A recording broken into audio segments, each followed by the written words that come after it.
Hello guys, welcome back to our channel Sri Guru Academy.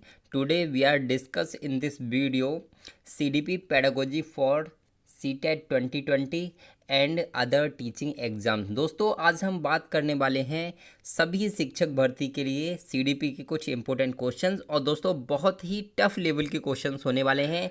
तो चलिए start करते हैं, देखते हैं आज का पहला क्वेश्चन क्या है।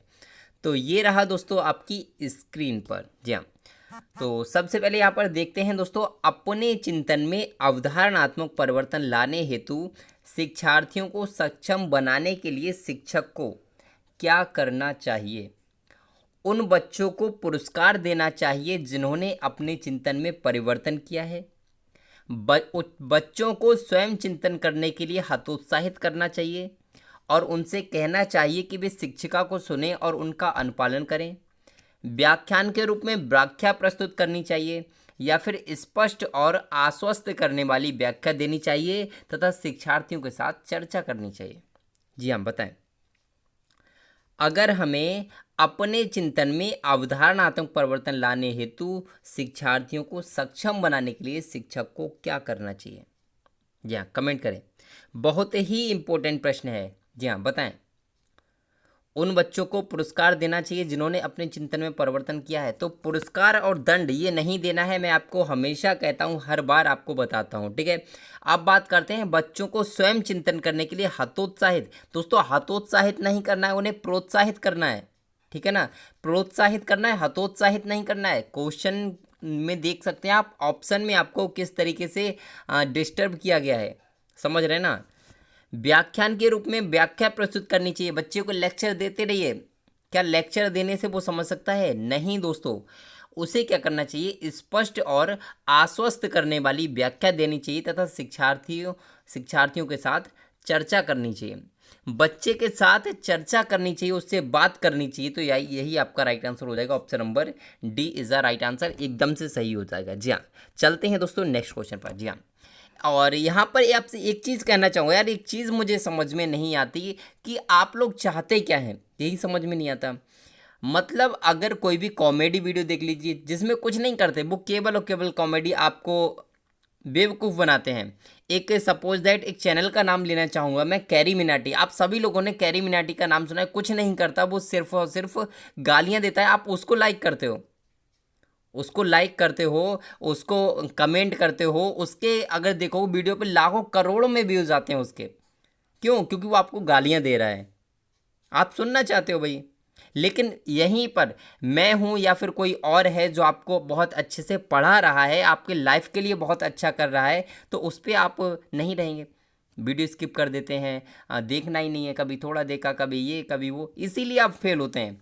गलती आपकी नहीं है, इसीलिए आप फेल होते हैं, इसीलिए आपके मार्क्स नहीं आते, इसीलिए आपको नौकरी नहीं मिल पाती। मेरी बात आपको हालांकि बुरी लगी होगी, लेकिन कहीं ना कहीं इसमें सच्चाई है दोस्तों। एक बार अकेले में ज़रूर सोचें इस बात के लिए। थोड़ा सा गुस्सा आ गया तो मैंने बोल दिया, लेकिन देखते हैं इस क्वेश्चन के लिए, ठीक है। आप थोड़ा सा टेंशन मत लें, अपने आपको मोटिवेट रखें, ठीक है। अब बात करते हैं कि प्राथमिक विद्यालय के कक्षा कक्ष के संदर्भ में सक्रिय बद्धता का क्या अर्थ है। याद करना, प्रत्यय स्मरण और सुनाना, शिक्षक का अनुकरण और नकल करना, जांच पड़ताल करना, प्रश्न पूछना और वाद विवाद, शिक्षक द्वारा दिए गए उत्तरों को नकल करना। प्राथमिक विद्यालय के कक्षा कक्ष के संदर्भ में सक्रिय बद्धता का क्या अर्थ है। जी हाँ, सक्रिय बद्धता, देखिए सक्रिय बद्धता का मतलब होता है कि बच्चा जब सीख रहा है उस टाइम से एकदम से सक्रिय होना चाहिए, एक्टिव होना चाहिए। तो उसके लिए क्या करना पड़ेगा, याद करना, प्रत्यय स्मरण और सुनाना, ये रटंत विद्या हो गई, इसको हटा देना है। अनुकरण और नकल, नकल भी बेकार हो जाएगा, आप सभी लोग नकल इसमें भी आगे तो कट हो गया। सिंपल आपका ऑप्शन नंबर सी आपको मिल जाता है। जांच पड़ताल करना, प्रश्न पूछना और वाद विवाद इज द राइट आंसर, एकदम से सही हो जाएगा। चलते हैं गाइज नेक्स्ट क्वेश्चन पर। हमारा नेक्स्ट क्वेश्चन है, यहाँ पर आपको खाली स्थान दिया गया है और आपको बताना है के विचार से बच्चे सक्रिय ज्ञान निर्माता तथा नन्हे वैज्ञानिक हैं जो संसार के बारे में अपने सिद्धांतों की रचना करते हैं।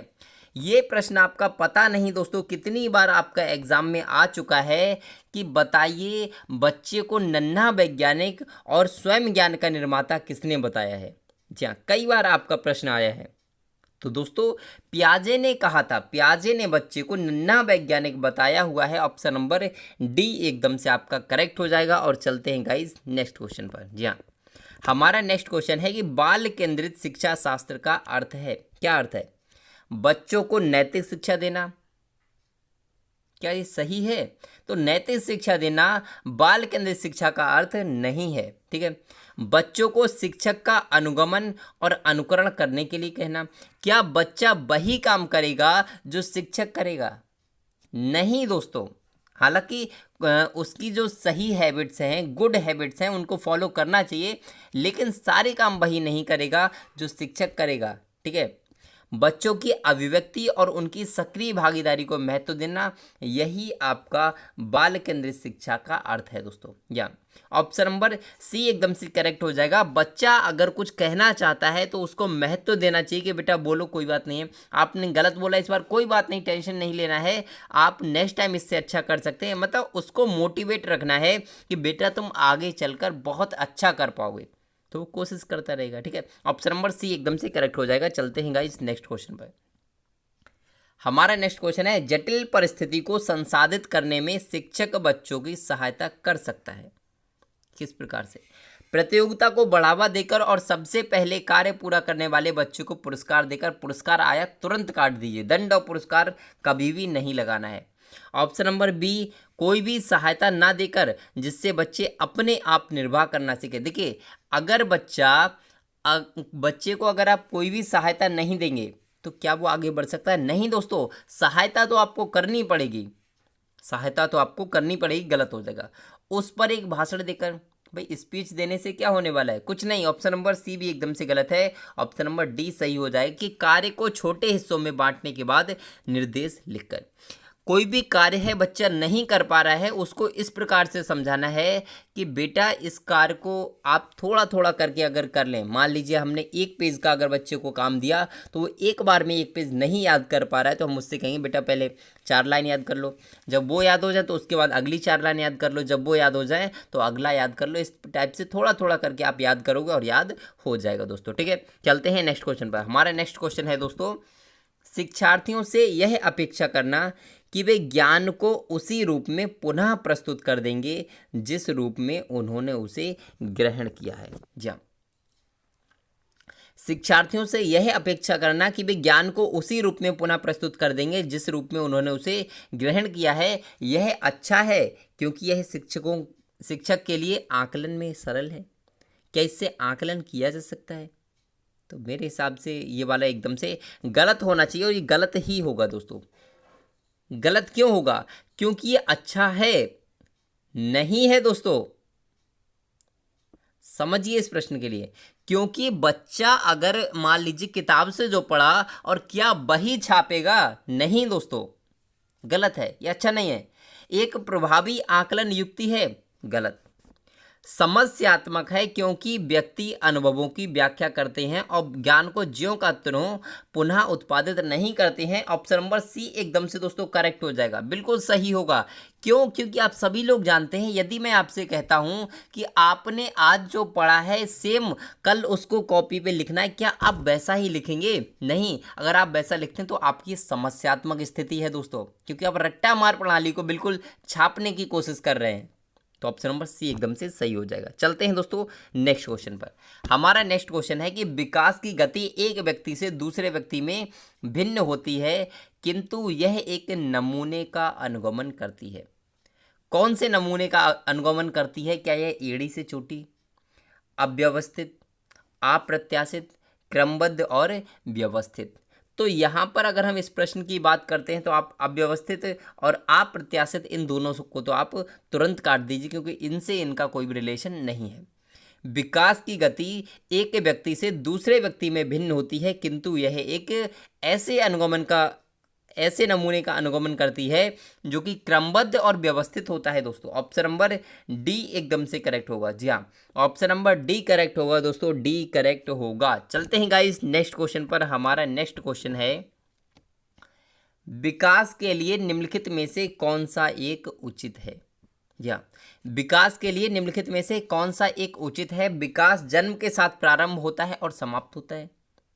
सामाजिक सांस्कृतिक संदर्भ विकास में एक महत्वपूर्ण भूमिका का निर्वाह करता है। विकास एकल आयामी है या फिर विकास पृथक होता है? तो गाइस बताना है इस प्रश्न का उत्तर क्या हो सकता है। जी हाँ, बताएं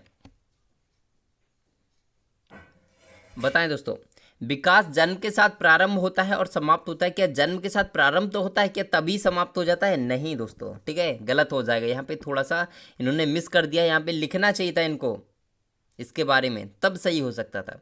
नेक्स्ट, सामाजिक सांस्कृतिक संदर्भ विकास में एक महत्वपूर्ण भूमिका निर्वाह करते हैं। क्या ये सही होगा? तो बिल्कुल दोस्तों सही है, बिल्कुल सही है, क्योंकि हमारा जो विकास है वो सामाजिक और सांस्कृतिक संदर्भ से बहुत ही ज़्यादा रिलेटेड है। आप इस चीज़ को समझ रहे होंगे बिल्कुल। तो ऑप्शन नंबर बी एकदम से करेक्ट हो जाएगा। चलते हैं गाइस नेक्स्ट क्वेश्चन पर, और हमारा नेक्स्ट क्वेश्चन ये रहा आपकी स्क्रीन पर। यहाँ एक बच्ची कहती है कि धूप में कपड़े जल्दी सूख जाते हैं, वह समझ को प्रदर्शित कर रही है। आपको बताना किस प्रकार की समझ को प्रदर्शित कर रही है? प्रतीकात्मक व्यवहार, अहम केंद्रित चिंतन, कार्य कारण विपर्यय चिंतन। तो आपको बताना है एक बच्ची कहती है कि धूप में कपड़े जल्दी सूख जाते हैं, वह किस प्रकार की समझ प्रदर्शित कर रही है? जी हाँ, बताएं बताएं दोस्तों। देखिए अहम केंद्रित, इससे अहंकार का कोई भी रिलेशन नहीं है, आप समझते होंगे। तो ये तो आपका कट हो जाएगा।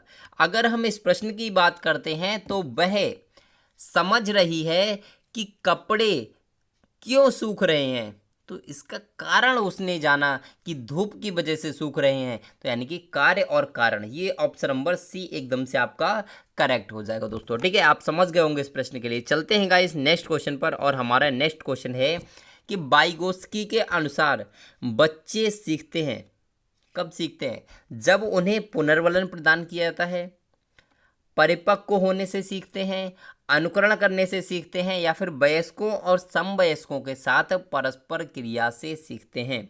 बताइए, वाइगोत्स्की के अनुसार बच्चे सीखते हैं, कमेंट करें। जी हाँ, बिल्कुल सही। वाइगोत्स्की ने बताया कि बच्चे हमेशा समाज से सीखते हैं, यानी कि वयस्कों और समवयस्कों के साथ परस्पर क्रिया करके ही समाज का निर्माण होता है। तो यही आपका राइट आंसर हो जाएगा दोस्तों। ठीक है, चलते हैं नेक्स्ट क्वेश्चन पर। और दोस्तों वीडियो अच्छी लगे तो वीडियो को लाइक और शेयर करिए, चैनल को सब्सक्राइब करिए यदि आप चैनल पर पहली बार वीडियो देख रहे हैं, और बताएंगे इस प्रश्न का आंसर। जी हाँ, कमेंट करें। और दोस्तों आप टेंशन ना लें, आप यहाँ पर एक बचेंगे, दो बचेंगे, मैं आपको, अगर आप एक भी बचेंगे मैं आपको कराऊंगा। ठीक है, कोई दिक्कत वाली बात नहीं है। आप जितने भी लोग होंगे मैं आपको पढ़ाऊंगा, आप टेंशन ना लें, आप अपनी तैयारी जारी रखें। ठीक है, अगर यहाँ पर आप तैयारी करते हैं, यदि एक ही व्यक्ति, मैं ज़्यादा किसी की नहीं कहता, अगर एक व्यक्ति यहाँ पर 150 में से बहुत अच्छे मार्क्स लाते तो एक व्यक्ति ही काफ़ी है, 1000 की, 10,000 की या लाखों की ज़रूरत नहीं है। ठीक है ना, समझ रहे होंगे आप मेरी बात के लिए। आप यूनिक हैं, आप बहुत अच्छा कर पाएंगे, लेकिन आपको मेहनत करनी पड़ेगी, कोशिश करनी पड़ेगी दोस्तों। ठीक है, जी हाँ, आप बहुत अच्छा करेंगे। मुझे उम्मीद है कि जो लोग यहाँ पर कंटिन्यू लगे हुए हैं वो 100% दोस्तों 120 प्लस का स्कोर करेंगे ही करेंगे। तो अगर हम बात करते हैं इस प्रश्न की कि कोहलबर्ग ने प्रस्तुत किए, क्या प्रस्तुत किए थे? संज्ञानात्मक विकास के चरण, शारीरिक विकास के चरण, संवेगात्मक विकास के चरण, या फिर नैतिक विकास के चरण? जी हाँ, बताएं। कोहलबर्ग, बताएं दोस्तों। जी हाँ, कोहलबर्ग ने नैतिक विकास के चरण दिए थे। आप सभी लोग जानते हैं कोहलबर्ग ने नैतिक विकास के चरण दिए थे दोस्तों। ठीक है, जी हाँ, ऑप्शन नंबर डी एकदम से करेक्ट हो जाएगा दोस्तों। जी हाँ, चलते हैं गाइस नेक्स्ट क्वेश्चन पर। हमारा नेक्स्ट क्वेश्चन है जो आपकी स्क्रीन पर ये रहा। भाषा विकास के लिए प्रारंभिक बचपन काल है, क्या है? बहुत ही कम महत्वपूर्ण है, अमहत्वपूर्ण है, अति संवेदनशील है, या फिर निरपेक्ष है? तो बताएंगे दोस्तों इस प्रश्न का उत्तर। और ये प्रश्न आपका बहुत इंपॉर्टेंट है, जो कि आपके एग्जाम में कई बार आ चुका है कि भाषा विकास के लिए सबसे जो प्रारंभिक बचपन का काल होता है वो कैसा है।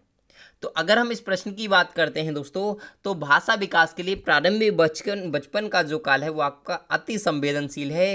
क्योंकि अति संवेदनशील इसलिए है क्योंकि बच्चे को यदि हम ठीक प्रकार से भाषा का विकास नहीं कराएंगे इसमें, तो आगे चल के भी उसमें क्या होगा, भाषा का विकास नहीं हो पाएगा। हो भी जाएगा तो इतना बेटर तरीके से नहीं हो पाएगा, इसीलिए बहुत ही ज़्यादा अति संवेदनशील है। ठीक है, चलते हैं गाइस नेक्स्ट क्वेश्चन पर। हमारा नेक्स्ट क्वेश्चन है आकलन। आकलन क्या है दोस्तों? बच्चों को लेबल करने, नाम देने और वर्गीकृत करने की अच्छी रणनीति है। बच्चों में प्रतियोगात्मक भावना को सक्रिय रूप से बढ़ावा देना है। सीखने को सुनिश्चित करने के लिए तनाव और दबाव को उत्पन्न करना है। सीखने में सुधार का एक तरीका है। बताएं दोस्तों, आकलन क्या है? जी हाँ, कमेंट करें, आकलन बताएं।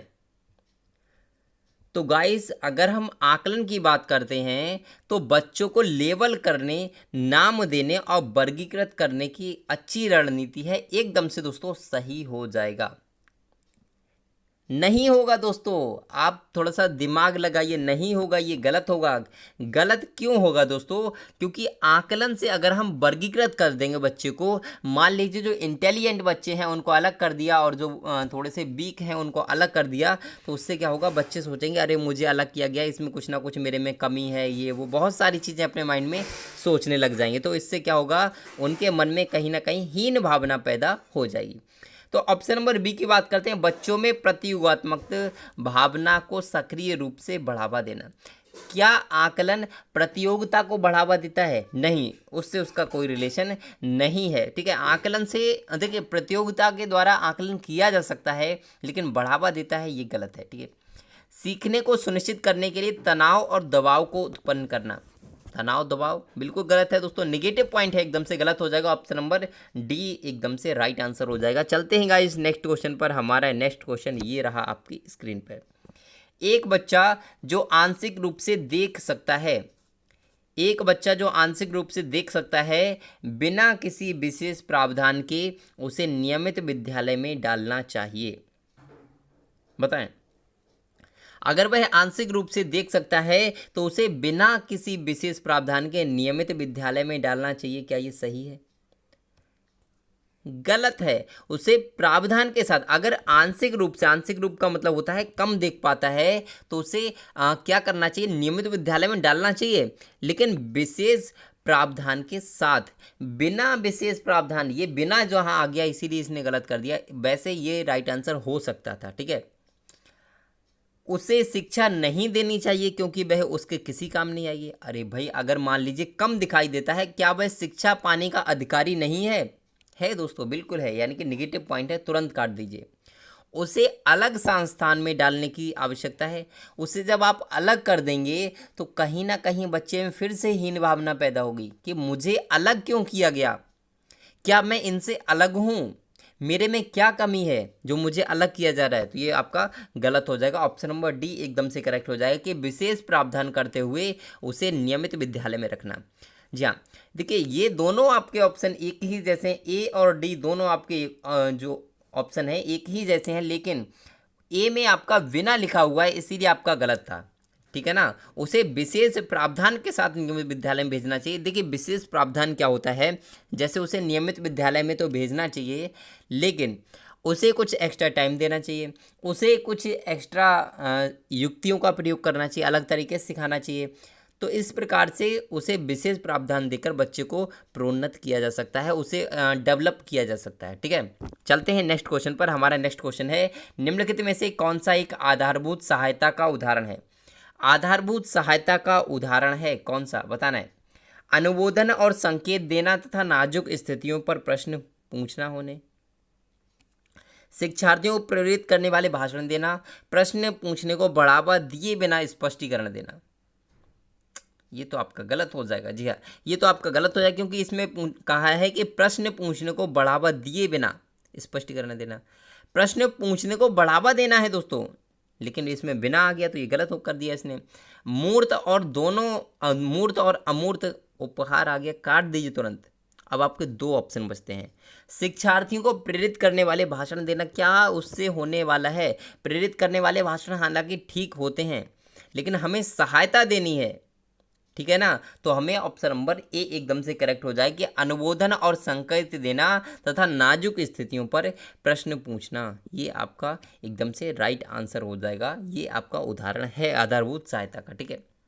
तो आपका ये राइट आंसर हो जाएगा। और दोस्तों यहाँ पर आपको वीडियो कैसी लगी, और अच्छी लगी तो वीडियो को लाइक और कमेंट करिए और शेयर करिए। और यदि आप चैनल पे पहली बार वीडियो देख रहे हैं तो चैनल को सब्सक्राइब कर लीजिए और घंटी वाले बटन को दबा दीजिए दोस्तों, ठीक है। और आज के लिए इतना ही रखते हैं, लेकिन फिर मिलते हैं एक नेक्स्ट वीडियो में नेक्स्ट टॉपिक के साथ। तब तक के लिए हंसते रहिए, मुस्कुराते रहिए और तैयारी करते रहिए दोस्तों, ठीक है। तो चलिए बाय बाय दोस्तों, जय हिंद।